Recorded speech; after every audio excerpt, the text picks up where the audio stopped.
కృష్ణా జిల్లాలో రైతులను వరదలు నిండా ముంచాయి. అరటి, పసుపు, బొప్పాయి, కంది పంటలకు తీవ్ర నష్టం వాటిల్లింది. నీళ్లలో పంటలు నానిపోవడంతో దుంప పంటలు కుళ్ళిపోయాయి. బొప్పాయి, కంది రైతులకు తీవ్ర నష్టం వాటిల్లింది. బొప్పాయి చెట్లు నేల కొరిగాయి.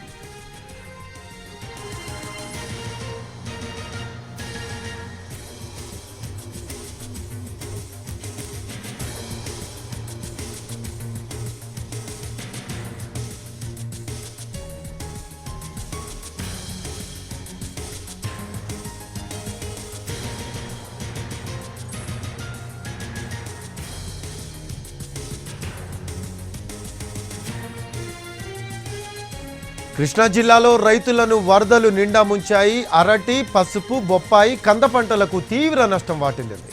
నీళ్లలో పంటలు నానిపోవడంతో దుంప పంటలు కుళ్ళిపోయాయి. బొప్పాయి, కంద రైతులకు తీవ్ర నష్టం వాటిల్లింది. బొప్పాయి చెట్లు నేల కొరిగాయి.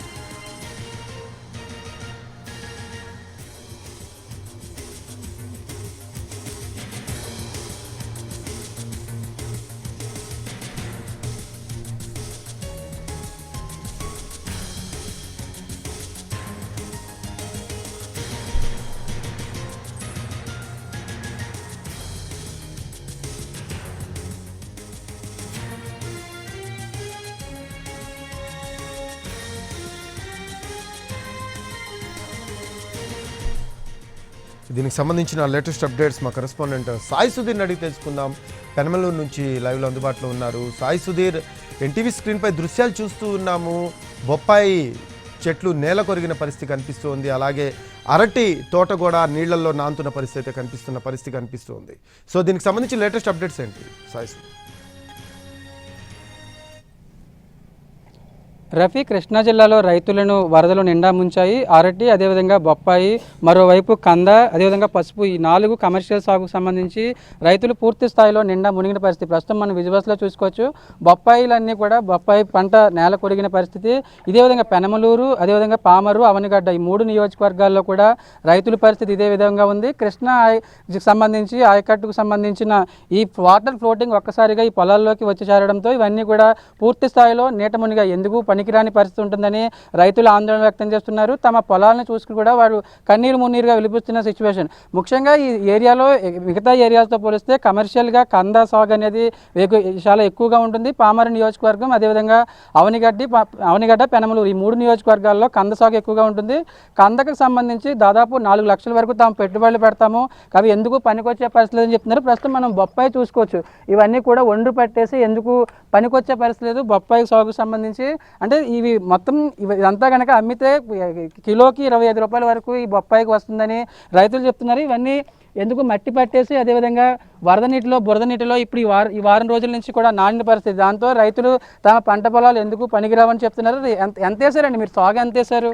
2 ఎట్లా ఉంది? ఎట్లా ఉంది? ఇట్లా ఉంది ఇదేగండి. ఇట్లాగే వరద వచ్చేసి మొత్తం కొట్టుకుపోయి నానా ఇబ్బందులు పడిపోతున్నాం. 50,000 దాకా ఎందుకు పనికిరాదండి, చచ్చిపోద్ది అంతా. పసుపు కానీ, అట్లు కానీ, కంద కానీ, బొప్పాయి కానీ ఏది దక్కదండి. ఏది మొత్తం నష్టం అండి. ఇక్కడ ఏం వేస్తారు? ఇక్కడ పసుపు, కంద, బొప్పాయి, అట్లు, చెరుకు పర్లేదు లేకండి. ఈ అట్లు, బొప్పాయి, కంద, పసుపు బాగా నష్టం వచ్చేసింది. ఇది రైతులు చెప్తున్న పరిస్థితి. కంద కావచ్చు, అదేవిధంగా చెరుకు, మరోవైపు పసుపు, అదేవిధంగా బొప్పాయి, అరటి సాగులు పూర్తిగా ధ్వంసం అయిపోయిన సిచ్యువేషన్. ఈ కృష్ణా ఆయకట్టుకు సంబంధించిన ఈ ప్రాంతం, పరివాహక ప్రాంతం అంతా కూడా అవనిగడ్డ, అదేవిధంగా పామర్రు, మరోవైపు పెనమలూరు, ఈ 3 నియోజకవర్గాల్లో ఎక్కువగా డిపెండ్ అయ్యి రైతులు సాగు చేస్తారు. తాము ఎప్పుడు కూడా ఈ స్థాయిలో వరద నీటిని చూడలేదు, బురద నీటిని తమ పొలాల్లోకి చూడలేదని చెప్తున్నారు. మరోవైపు కంద కూడా పూర్తిగా లోపలే కుళ్ళిపోయింది, దుంపలు కుళ్ళిపోయిన సిచ్యువేషన్. పసుపు కూడా అదే పరిస్థితి ఉంది. మొక్కజొన్న, అదేవిధంగా చెరుకు, ఈ మొత్తం రైతులందరినీ కూడా పొలాలు నిండా ముంచిన పరిస్థితి వరదకు సంబంధించి. ఎక్కడికక్కడ బొప్పాయి చెట్లు నేల కొరిగిన పరిస్థితి. మరోవైపు అటువైపు చూసుకున్నట్లయితే మనం అరటి తోటలు కూడా దాదాపు 4 రోజుల నుంచి కూడా ఇవి వరద నీటిలోనే మునిగిపోయి ఉన్నాయి. దాంతో అవి కూడా ఎందుకు పనిచేయవని రైతులు చెప్తున్న పరిస్థితి. 1000 ఎకరాల్లో పంట నాశనం చేసింది వరదలు.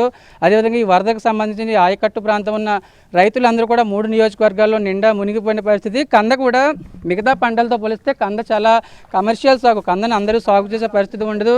చిన్న సన్నకారు రైతులు వాటిని సాగు చేసే పరిస్థితి ఉండదు. కానీ కంద సాగు చేసే రైతుల పరిస్థితి కౌలు కూడా చెల్లించుకోలేని పరిస్థితిలో తాము ఉన్నాము. వరదలకు అదేవిధంగా ఈ వాటర్ ఫ్లోటింగ్ ఎప్పుడూ లేని విధంగా ఊహించని విధంగా వాటర్ ఫ్లోటింగ్ రావడంతో తాము నిండా మునిగిపోయామని రైతులు చెప్తున్న పరిస్థితి మనకు కనిపిస్తుంది. రఫీ, మరొక ఈ పంట పొలాలు ఎందుకు పనిచేయవు, మరొక 2-3 రోజులతో వస్తే వీటిని తీసివేసి ఏమైనా ఆల్టర్నేటివ్ ఏర్పాటు చేసుకోవాలని చెప్తున్నారు. Rafi, right, thanks for updates Sai Sudheer.